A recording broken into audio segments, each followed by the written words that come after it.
সবাইকে স্বাগত জানাচ্ছি বিডি দর্পণের নিয়মিত আয়োজন আজকের দুনিয়ায়। আপনাদের সাথে আছি আমি সুস্মিতা দাস। চলুন জেনে নেওয়া যাক সারা দুনিয়ায় এ পর্যন্ত ঘটে যাওয়া প্রধান খবরগুলো। চুক্তির আওতায় আরেক দফা বন্দি বিনিময় হচ্ছে হামাস ও ইসরায়েলের মধ্যে।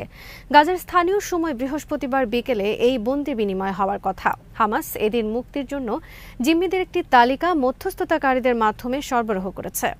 এদিন যাদের মুক্তি পাওয়ার কথা তাদের মধ্যে আছে ইসরায়েলি সেনা আগাম বার্গার, বহুল আলোচিত নারী জিম্মি আরবেল ইয়াহুদ ও ৮০ বছর বয়সী গাদি মোশে মোজেস নামের এক বেসামরিক নাগরিক। এছাড়া ৫ জন থাই নাগরিককে মুক্তি দেওয়ার কথাও জানানো হয়েছে হামাসের পক্ষ থেকে। টাইমস অফ ইসরায়েল জানিয়েছে, কাতার ও মিশরের মধ্যস্থতাকারীদের মাধ্যমে বুধবারই মুক্তির জন্য মনোনীত ৩ ইসরায়েলি নাগরিকের নামের তালিকা পাঠিয়েছে হামাস। এছাড়া ৫ থাই নাগরিকের মুক্তির বিষয়টিও নিশ্চিত করেছেন ইসরায়েলি কর্মকর্তারা। তবে তাদের নামের তালিকা প্রকাশ করা হয়নি। পত্রিকাটি জানিয়েছে, এখনও গাজায় ৮ থাই জিম্মি রয়েছেন। এছাড়া আছেন একজন আফ্রিকার দেশ তানজানিয়ার নাগরিক। তবে থাই নাগরিকদের মধ্যে ২ জন ও তানজানিয়ার নাগরিক মারা গেছেন বলে জানিয়েছে কর্মকর্তারা।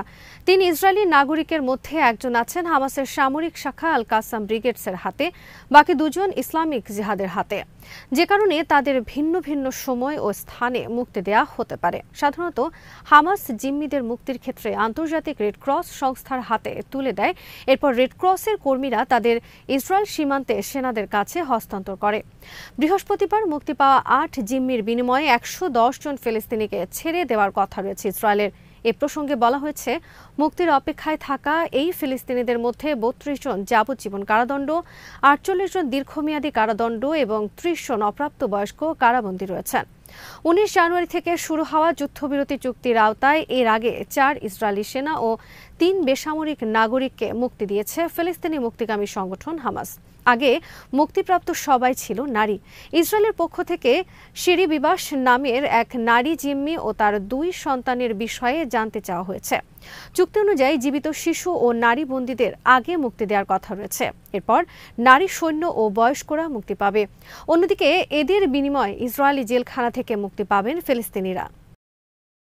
যুদ্ধবিধ্বস্ত গাজার উত্তরাঞ্চল থেকে উদ্বাস্তু হওয়া শতকরা ৮০% মানুষ তাদের বসত ভিটায় ফিরে গেছেন। স্থানীয় গণমাধ্যমের বরাত দিয়ে পার্স টুডে জানিয়েছে, বুধবার পর্যন্ত টানা তৃতীয় দিনের মতো গাজার রশিদ সড়ক দিয়ে হাজার হাজার মানুষ তাদের বসত ভিটায় ফিরে যান। তবে ইহুদিবাদী ইসরায়েলের বর্বর আগ্রাসনে বেশিরভাগ ঘরবাড়ি নিশ্চিহ্ন হওয়ায় ফিরে আসা লোকজনকে খোলা আকাশের নিচেই থাকতে হচ্ছে। তাদের হাতে যে পরিমাণে তাঁবু আছে তা বসবাসের জন্য চাহিদার তুলনায় নিতান্তই কম। পাশাপাশি যে পরিমাণে ত্রাণ সামগ্রী পৌঁছানোর কথা ছিল তাও পৌঁছাতে পারছে না। গাজার সরকারি গণমাধ্যম কার্যালয় জানিয়েছে, বিপুল পরিমাণে মানবিক ত্রাণবাহী ট্রাক গাজা উপত্যকার সীমান্তে আটকা পড়ে রয়েছে। সম্প্রতি ইহুদিবাদী ইসরায়েল এবং প্রতিরোধ আন্দোলন হামাসের মধ্যে যুদ্ধবিরতি চুক্তি হওয়ার পর এসব মানুষ তাদের ঘর বাড়িতে ফিরতে শুরু করেন। এদিকে অধিকৃত পশ্চিম তীরে বুধবার বিমান হামলা চালিয়ে ১০ ফিলিস্তিনিকে হত্যা করেছে ইসরায়েলি বাহিনী। ফিলিস্তিনের স্বাস্থ্য মন্ত্রণালয় জানিয়েছে, পশ্চিম তীরের উত্তরাঞ্চলের তুবাস এলাকায় এই বিমান হামলা চালানো হয়। ইসরায়েলি বাহিনী বলছে, তারা সশস্ত্র যোদ্ধাদের লক্ষ্য করে হামলা চালিয়েছে। গত কয়েক সপ্তাহ ধরেই পশ্চিম তীরে আগ্রাসন চালাচ্ছে দখলদার সেনারা। জেনিন সহ কয়েকটি শহরে আগ্রাসনের বিরুদ্ধে লড়াই চালিয়ে যাচ্ছে প্রতিরোধ যোদ্ধারা। গত কয়েকদিনে তারা বেশ কিছু জায়গায় সেনাদের উপর প্রাণঘাতী হামলা চালিয়েছে। তবে ইসরায়েলি বাহিনী কোনো অজুহাত ছাড়াই বেসামরিক ফিলিস্তিনিদের টার্গেট করছে। সিরিয়ার নতুন শাসক আহমেদ আল শারা দেশটির সামরিক ঘাঁটি ব্যবহারের বিনিময়ে ক্ষমতাচ্যুত প্রেসিডেন্ট বাশার আল আসাদকে ফেরত দিতে রাশিয়ার প্রতি আহ্বান জানিয়েছেন। তবে এ নিয়ে আনুষ্ঠানিক কোনো মন্তব্য করতে অস্বীকৃতি জানিয়েছে রাশিয়া। আল জাজিরা জানিয়েছে, ক্রেমলিনের মুখপাত্র দিমিত্রি পেসকভ বুধবার বিষয়টি নিয়ে সাংবাদিকদের প্রশ্নের কোনো উত্তর দেননি। এর একদিন আগে রাশিয়ার উচ্চ পর্যায়ের একটি প্রতিনিধি দল সিরিয়ায় নতুন শাসক আহমেদ আল শারার সঙ্গে বৈঠক করেছেন। রাশিয়ার দীর্ঘদিনের মিত্র বাশার আল আসাদ গৃহযুদ্ধের সময় রাশিয়ার সহায়তায় তিনি সিরিয়ার ক্ষমতায় ছিলেন, কিন্তু বিদ্রোহীদের আকস্মিক এক অভিযানে গত ডিসেম্বরে তিনি ক্ষমতাচ্যুত হন এবং মস্কোতে পালিয়ে যান। বিভিন্ন সংবাদ সূত্রের বরাত দিয়ে সিএনএন আরও জানিয়েছে, শারা দাবি করেছেন বাশারকে ফেরত পাঠানোর পাশাপাশি সিরিয়ায় পুনর্গঠন এবং পুনরুদ্ধারের সহযোগিতা করার জন্য রাশিয়াকে ক্ষতিপূরণও দিতে হবে। সিরিয়ার রাষ্ট্রীয় সংবাদ সংস্থা সানার মতে, দেশটির নতুন প্রশাসন রাশিয়ার প্রতি আহ্বান জানিয়েছে, দুই দেশের সম্পর্ক স্বাভাবিক করতে হলে রাশিয়াকে অতীতের ভুল স্বীকার করতে হবে, পাশাপাশি সিরিয়ার জনগণের ইচ্ছাকে সম্মান জানাতে হবে এবং তাদের স্বার্থ রক্ষা করতে হবে। মিত্র বাশারের পতন ঘটলেও সিরিয়ার তাতুর্স নৌঘাঁটি এবং খৈমিম বিমান ঘাঁটি ধরে রাখতে চায় রাশিয়া। এই ঘাঁটিগুলো ভূমধ্যসাগরে রাশিয়ার সামরিক উপস্থিতি বজায় রাখার জন্য অত্যন্ত গুরুত্বপূর্ণ। সাবেক সোভিয়েত ইউনিয়ন অঞ্চলের বাইরে এগুলোই রাশিয়ার একমাত্র সামরিক ঘাঁটি। রাশিয়ার পররাষ্ট্র মন্ত্রণালয় নিশ্চিত করেছে, সিরিয়ার সঙ্গে আলোচনা চালিয়ে যাওয়া হবে, তবে সামরিক ঘাঁটি নিয়ে তারা কোনো সরাসরি মন্তব্য করেনি।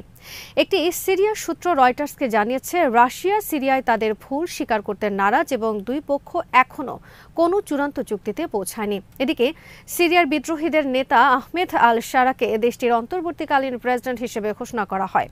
একই সাথে দেশটির সংবিধান স্থগিত করা হয়েছে, পাশাপাশি শারাকে অস্থায়ী একটি আইন পরিষদ গঠনের অনুমতি দেওয়া হয়েছে। ইউক্রেনের শতাধিক ড্রোন ভূপাতিত করেছে রাশিয়া। বুধবার রাশিয়ার প্রতিরক্ষা মন্ত্রণালয় থেকে বলা হয়, রাতে ইউক্রেনের এই ড্রোন হামলায় কয়েকটি বাড়িঘর ক্ষতিগ্রস্ত হয়েছে এবং অন্তত একজন আহত হয়েছেন। রাশিয়া আরও জানিয়েছে, তাদের একটি পারমাণবিক স্থাপনায় ড্রোন হামলার চেষ্টা করেছিল ইউক্রেন, কিন্তু সেই হামলা ব্যর্থ করে দেওয়া হয়েছে। অন্যদিকে ইউক্রেন বলেছে, তারা রাশিয়ার একটি তেল শোধনাগারে হামলা চালিয়েছে। নিজনি নভগোরোদ এলাকার ওই তেল শোধনাগারটি রাশিয়ার চতুর্থ বৃহত্তম তেল শোধনাগার। সামাজিক যোগাযোগ মাধ্যমে সেখানে আগুন জ্বালার কিছু ভিডিও ছড়িয়ে পড়েছে বলে জানিয়েছে রয়টার্স, তবে প্রতিষ্ঠানটির কোনো ক্ষতি হয়েছে কিনা তা নিশ্চিত হওয়া যায়নি। টেলিগ্রামে দেওয়া এক বার্তায় রাশিয়ার প্রতিরক্ষা মন্ত্রণালয় থেকে বলা হয়, গত রাতে ইউক্রেনের মানুষবিহীন মোট 104টি আকাশযান অনুপ্রবেশ করেছিল এবং আমাদের আকাশ প্রতিরক্ষা ব্যবস্থা সেগুলো ধ্বংস করেছে। ইউক্রেনের বেশিরভাগ ড্রোন পশ্চিমের সীমান্তবর্তী কুরস্ক ও ব্রিয়ানস্ক অঞ্চলে ভূপাতিত করা হয়। অল্প কয়েকটি সমলেনস্ক, টার, বেলগোরোদ ও অন্যান্য এলাকায় ভূপাতিত করা হয়। বেলগোরোদের গভর্নর ভিয়াচেস্লাভ গ্লাদকভ বলেছেন, একটি অ্যাপার্টমেন্ট ব্লকে হামলায় একজন বেসামরিক নাগরিক আহত হয়েছে। ইউক্রেনের সামরিক বাহিনী বলেছে, রাশিয়াও তাদের দেশে রাতভর ড্রোন হামলা চালিয়েছে, ফলে ইউক্রেনের বিভিন্ন অঞ্চলে রাতে আকাশ হামলার সাইরেন বেজেছে। প্রায় 3 বছর ধরে ইউক্রেন যুদ্ধ চলছে। যুদ্ধে প্রায় প্রতিদিন দুই দেশ পরস্পরের অঞ্চলে ড্রোন হামলা করছে। যুদ্ধক্ষেত্রের পরিবর্তে বেসামরিক অঞ্চলেতে বেশি ক্ষতিগ্রস্ত হয়। ড্রোন হামলা আটকাতে উভয় দেশ নিজেদের আকাশ প্রতিরক্ষা ব্যবস্থা মোতায়েন রেখেছে।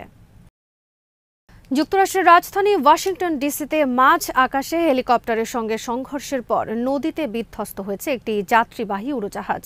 ফেডারেল এভিয়েশন অ্যাডমিনিস্ট্রেশনের বরাতে মার্কিন সংবাদ মাধ্যম সিবিএস নিউজ জানায়, যুক্তরাষ্ট্রের স্থানীয় সময় রাত 9টার দিকে আমেরিকান এয়ারলাইন্সের একটি ফ্লাইট রিগান ওয়াশিংটন ন্যাশনাল এয়ারপোর্টের রানওয়ে 33-এ অবতরণের সময় এ ঘটনা ঘটে। সিবিএস এর প্রতিবেদনে জানা যায়, উড়োজাহাজটি যাত্রী নিয়ে কানসাস থেকে ওয়াশিংটনে যাচ্ছিল। পিএসএ এয়ারলাইন্স বম্বার্ডিয়ার সিআরজে 700 উড়োজাহাজটিতে আনুমানিক 65 জন যাত্রী ছিল, আর হেলিকপ্টারটি ছিল মার্কিন বিমান বাহিনীর। তবে সংঘর্ষের সময় বিমানে ঠিক কতজন ছিলেন তা এখনও নিশ্চিত নয়। সংঘর্ষের পর উড়োজাহাজটি পোতোমেক নদীতে বিধ্বস্ত হয়। ফেডারেল এভিয়েশন অ্যাডমিনিস্ট্রেশন ও ন্যাশনাল ট্রান্সপোর্টেশন সেফটি বোর্ড ঘটনার তদন্ত করছে।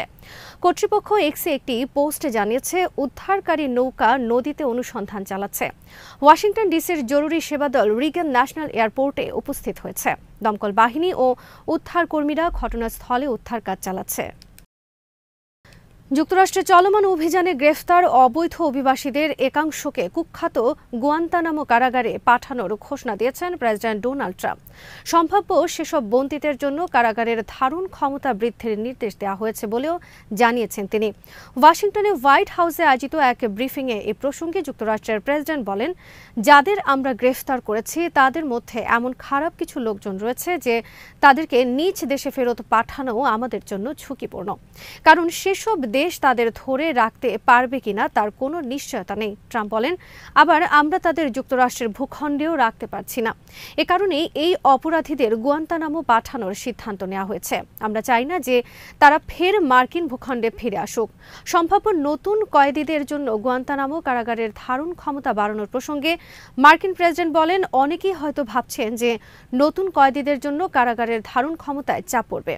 তাদের জ্ঞাতার্থে বলছি, গুয়ান্তানামোর ধারণ ক্ষমতা বৃদ্ধির জন্য পেন্টাগন এবং হোমল্যান্ড সিকিউরিটিকে নির্দেশ দেওয়া হয়েছে। অন্তত 30,000 নতুন বেড যুক্ত করা হবে কারাগারে। আমি আজ এ সংক্রান্ত একটি নির্বাহী আদেশে স্বাক্ষর করেছি। কিউবার গুয়ান্তানামো উপসাগরে মার্কিন নৌবাহিনীর ঘাঁটি রয়েছে। সেই উপসাগরেই একটি দ্বীপে অবস্থান গুয়ান্তানামো কারাগারের। 2002 সালে এই কারাগার তৈরির নির্দেশ দেন সাবেক president George W Bush. Guantanamo কারাগার বিশ্বের সবচেয়ে দুর্ভেদ্য ও নিশ্ছিদ্র বন্দিশালাগুলোর মধ্যে একটি। যুক্তরাষ্ট্রের সবচেয়ে ভয়ঙ্কর অপরাধী ও সন্ত্রাসীদের এই কারাগারে রাখা হয়। গত নভেম্বরে প্রেসিডেন্ট নির্বাচনের আগে ট্রাম্প প্রতিশ্রুতি দিয়েছিলেন যে যুক্তরাষ্ট্রকে অবৈধ অভিবাসী মুক্ত করবেন তিনি। গত 20 জানুয়ারি প্রেসিডেন্টের শপথ গ্রহণের পর সেদিনই এ সংক্রান্ত একটি নির্বাহী আদেশে স্বাক্ষর করেন ট্রাম্প। এরপরই শুরু হয় গ্রেফতার অভিযান। আজ এখানেই শেষ করছি। সবাই ভালো থাকুন, সুস্থ থাকুন আর দেখতে থাকুন বিডি দর্পণ। চ্যানেলটি ভালো লাগলে সাবস্ক্রাইব করুন, সংযুক্ত থাকুন আমাদের ফেসবুক পেজে।